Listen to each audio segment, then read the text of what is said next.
c'était très angoissant.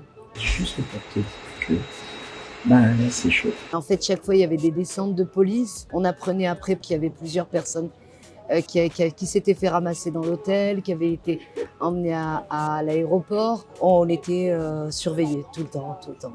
En juin 2025, Zora est partie en Égypte pour participer à la Marche pour Gaza, une initiative citoyenne où des milliers de personnes venues d'une trentaine de pays ont voulu atteindre la frontière avec Gaza pour faire entrer l'aide humanitaire dans l'enclave palestinienne. Juste pour rappeler quand même que 1 800 000 personnes sont prisonnières et sont en train de mourir de faim et de soif à l'intérieur de cette enclave. Avant de décoller, en fait, le jour même, alerte sur tous les réseaux. Attention, les Français en particulier se font arrêter à l'aéroport. On les laisse pas passer et rentrer sur le territoire égyptien. Je suis tombée avec une journaliste néerlandaise. On nous enlevait notre passeport et on nous laissait attendre dans un espace. Moi, j'ai vu une pièce dans laquelle il y avait plein de gens qui étaient arrêtés. Et la journaliste me dit qu'il y avait, dans la suite de cette pièce, il y avait aussi un couloir dans lequel de nombreuses personnes étaient menottées et que ces gens-là attendaient depuis à peu près minuit pour être renvoyés dans leur pays, qui était le plus souvent la France. Je suis restée à l'aéroport 4 heures à peu près. Voilà, il est 1h du mat. Les Niçois et les Niçoises n'ont pas tous réussi à venir. Et nous, on n'a pas réussi à sortir du Caire, on a subi trop de contrôles. Même les Égyptiens pénètrent très difficilement dans le Sinaï.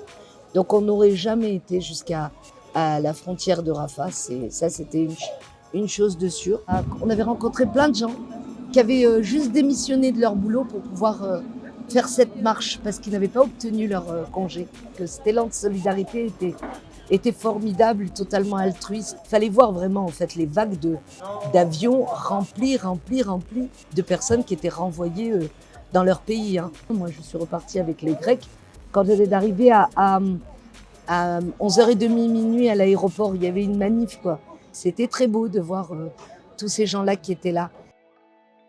On a rencontré beaucoup de Palestiniens qui vivent sur le territoire et qui sont partis, certains d'entre eux en 2014, et puis d'autres qui sont partis là pendant les bombardements et le massacre à Gaza. Ils sont là en tant que réfugiés, donc ils vivent de la charité, ils n'ont pas le droit de travailler, ils n'ont accès absolument à rien du tout. Ce sont les femmes avec les petits qui sortent en fait. Et moi, ce qui m'a brisé le cœur, c'est que vraiment, en fait, au-delà du caritatif, ils passent leur temps à se vendre, en fait.